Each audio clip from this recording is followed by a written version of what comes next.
നോക്കൂ, നമ്മുടെ യുവത്വത്തിന് എന്താണ് സംഭവിക്കുന്നത്? യുവാക്കളും യുവതികളും എല്ലാം ന്യൂജൻ എന്ന പേരിൽ എല്ലാ കാലവും ന്യൂജൻ ഉണ്ടായിരുന്നു. ന്യൂജൻ ഇല്ലാതിരുന്ന കാലമൊന്നും ഇല്ലായിരുന്നു. മാനവരാശി ഉണ്ടായ കാലം മുതൽ എപ്പോഴും 20 വർഷം കഴിയുമ്പോൾ പുതിയ തലമുറ വരും, ന്യൂജനുകൾ ഉണ്ടാവും. പക്ഷേ ഇപ്പോൾ സംഭവിച്ചിരിക്കുന്ന ന്യൂജനുകളുടെ ഏറ്റവും വളരെ ഗൗരവമായ ചില പ്രശ്നങ്ങൾ അവരുണ്ട്. അവരുടെ മുന്നിൽ ഇൻസ്റ്റൻ്റായി എല്ലാം കിട്ടുമ്പോൾ, ഫുഡ് കിട്ടുന്നു, അവർ ആഗ്രഹിക്കുന്ന കാര്യങ്ങൾ കിട്ടുന്നു, സിനിമ കാണണമെങ്കിൽ അപ്പോൾ കാണാം, എന്താണ് അവർക്ക് ആവശ്യമുള്ളത് അത് അപ്പോൾ അവരുടെ ഫിംഗർ ടിപ്പിൽ കിട്ടുമ്പോൾ, അവരുടെ മുന്നിലെല്ലാം വളരെ പ്രധാനമായി തന്നെ എത്തുമ്പോൾ ദുഃഖമെന്തെന്നറിയാതെ, സങ്കടമെന്തെന്നറിയാതെ, ഒരു വസ്തുവിന് വേണ്ടിയും കാത്തിരിക്കാതെ, നാം പഴയ കാലങ്ങളിൽ നാം ഹോട്ടലിൽ പോയി അല്ലെങ്കിൽ ഒരു ഭക്ഷണശാലയിൽ പോയി ഭക്ഷണം വാങ്ങണമെങ്കിൽ നമ്മൾ നടന്നോ വണ്ടിയെടുത്തോ അല്ലെങ്കിൽ ഏതെങ്കിലും രൂപത്തിൽ പോകണം. ഇന്നിപ്പോൾ നമ്മൾ ഭക്ഷണം കഴിക്കണമെന്ന് വിചാരിച്ചാൽ സെക്കൻഡുകൾക്കുള്ളിൽ, മിനിറ്റുകൾക്കുള്ളിൽ നമ്മുടെ വീട്ടിൽ ഭക്ഷണം എത്തും. നമുക്കിന്ന് സിനിമ കാണണമെന്ന് പറഞ്ഞാൽ അതിന് സംവിധാനങ്ങളുണ്ട്.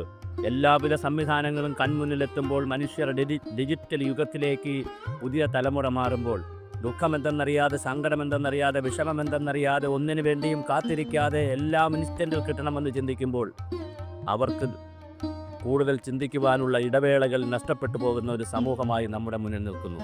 വളരെ ഗൗരവമായൊരു സാമൂഹ്യ പ്രശ്നമാണിത്.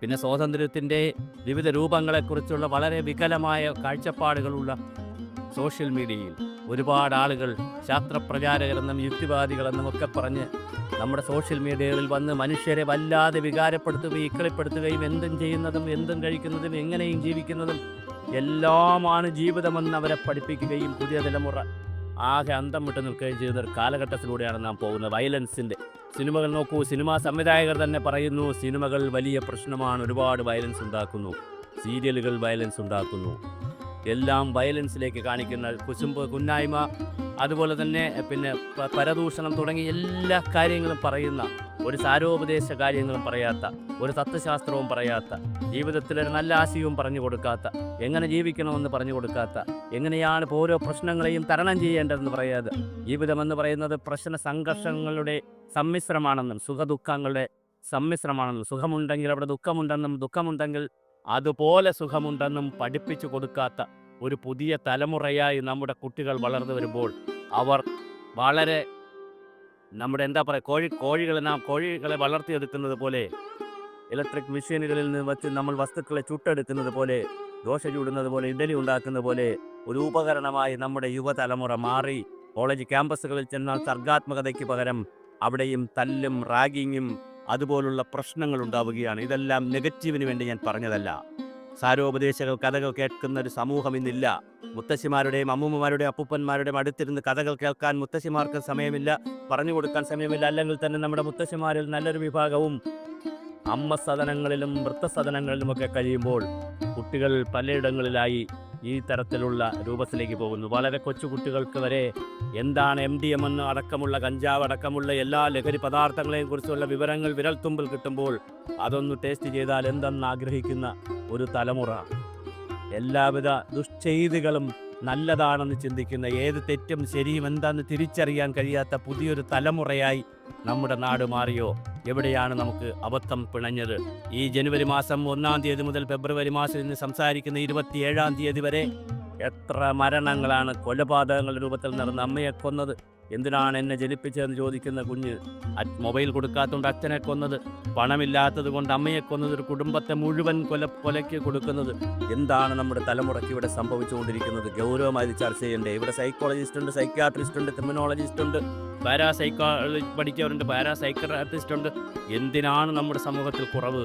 എല്ലാറ്റിനും ഒന്നിനും കുറവില്ലാത്തൊരു നാട്ടിൽ ഒരുപാട് മുട്ടിന് സംവിധാനങ്ങളുള്ള ഈ രാജ്യത്ത്, ഈ സംസ്ഥാനത്ത് എന്താണ് നമ്മുടെ യുവതലമുറയ്ക്ക് സംഭവിക്കുന്നത്? വളരെ ഗൗരവമായി നാം ചർച്ച ചെയ്യപ്പെടണം. നമ്മുടെ സ്കൂളുകളിൽ എന്താണ് സംഭവിക്കുന്നത്? സ്കൂളുകളിൽ ചെന്നു കഴിഞ്ഞാൽ നിറയെ സയൻസും കണക്കും അത് ഭാഷയുമൊക്കെ കൂത്തുനിറയ്ക്കുമ്പോൾ ആ മനുഷ്യ ശരീരത്തിൽ, മനുഷ്യൻ്റെ മനസ്സിൽ, മസ്തിഷ്കത്തിൽ, ആത്മാവിൽ, ജീവനിൽ മറ്റെന്തെങ്കിലും നന്മയുടെ പ്രതീകമോ മറ്റെന്തെങ്കിലും കയറിക്കൂടുന്നുണ്ടോ? സ്നേഹമെന്ന് പറയുന്നൊരു അംശം അവർക്ക് കിട്ടുന്നുണ്ടോ? സഹവാസമുണ്ടോ? സോഷ്യൽ ജീവിതമുണ്ടോ? സോഷ്യൽ ബീയിങ് ആണ്, സാമൂഹ്യ ജീവിയാണ്, സാമൂഹ്യ മൃഗമാണ്, അല്ലെങ്കിൽ സാമൂഹ്യ ജീവിയാണെന്ന് മനസ്സിലാക്കുവാനുള്ളൊരു ത്വര ഏതെങ്കിലും കുട്ടികൾക്ക് ലഭിക്കുന്നുണ്ടോ? സഹജീവനമുണ്ടോ? സഹപ്രവർത്തകരോട് എങ്ങനെ പെരുമാറണമെന്നുണ്ടോ? യാതൊന്നും തന്നെ ലഭിക്കാത്ത, വളരെ കുപ്പിയിലടച്ച മൃഗങ്ങളെപ്പോലെ അല്ലെങ്കിൽ കുട്ടികളെപ്പോലെ വളരുന്ന വല്ലാത്തൊരു രൂപത്തിലേക്ക് നമ്മുടെ നാട് മാറുമ്പോൾ തീർച്ചയായും ഗൗരവമായി ഇത് ചർച്ച ചെയ്യണം. ഇതൊരു നെഗറ്റീവും പറഞ്ഞതല്ല, ആരോടും എതിർപ്പുള്ളത് കൊണ്ട് പറഞ്ഞതല്ല, ഒരു സംവിധാനങ്ങളോടുള്ള പ്രതിഷേധവുമല്ല. ഇത് നാം തിരിച്ചറിയണം. എവിടെയാണ് കുഞ്ഞുങ്ങൾക്ക് അവരുടെ ആത്മബോധത്തിന് ഇടിവ് പറ്റിയത്? അവർക്കെവിടെയാണ് ആത്മജ്ഞാനം നഷ്ടപ്പെട്ടത്? ഞാൻ എന്താണെന്ന് തിരിച്ചറിഞ്ഞ്, എൻ്റെ ജീവൻ ഈ ഭൂമിയിൽ വന്നത് എന്തിനാണെന്ന് തിരിച്ചറിഞ്ഞ് ജീവിത ലക്ഷ്യത്തിലേക്ക് നേടുന്നതിന് പകരം, അതിനുള്ള മാർഗങ്ങൾ അന്വേഷിക്കുന്നതിന് പകരം, ഏറ്റവും വളരെ പ്രധാനപ്പെട്ട കാര്യമാണ് സമയവും അവസരവുമെല്ലാം. ഓരോ അവസരങ്ങൾ വരുന്നതിന് സമയം എന്ന് പറയുന്ന, കാലമെന്ന് പറയുന്ന ഒരു ഘടകം കൂടിയുണ്ട്.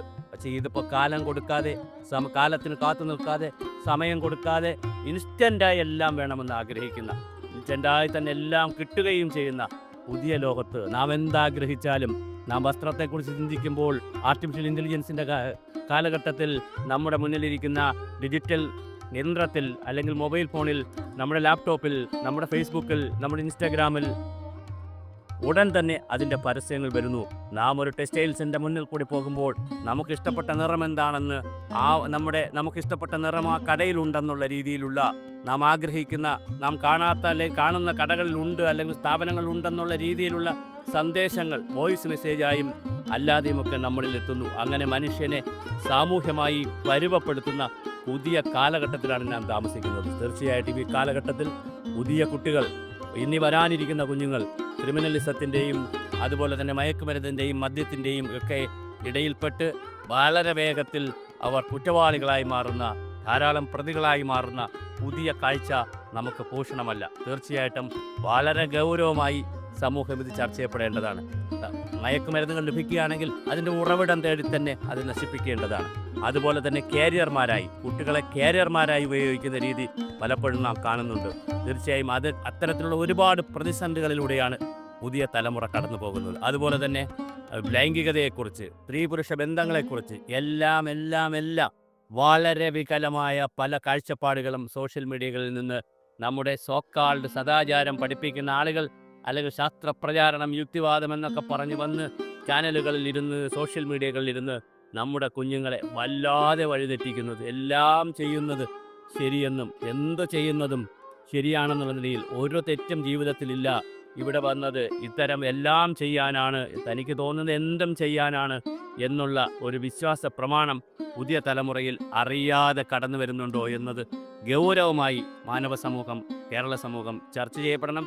അതിനാവശ്യമായ വലിയ പരിഹാര മാർഗങ്ങൾ നമ്മുടെ സ്കൂൾ തലങ്ങളിൽ നിന്ന്, കൊച്ചുകുട്ടികളുടെ തലങ്ങളിൽ നിന്ന് തന്നെ ആരംഭിക്കണം. സമൂഹത്തിൽ, കുടുംബത്തിൽ, വീട്ടിൽ, എല്ലായിടത്തും സാമൂഹ്യ ഇടങ്ങളും സാമൂഹ്യ ജീവിതവും സോഷ്യൽ വെൽബീയിങ്ങും സോഷ്യൽ വെൽനെസ്സുമൊക്കെ കൊണ്ടല്ലാതെ നമ്മുടെ യുവതലമുറയെ രക്ഷിച്ചെടുക്കാനാവുമെന്ന് നാം കരുതരുത്.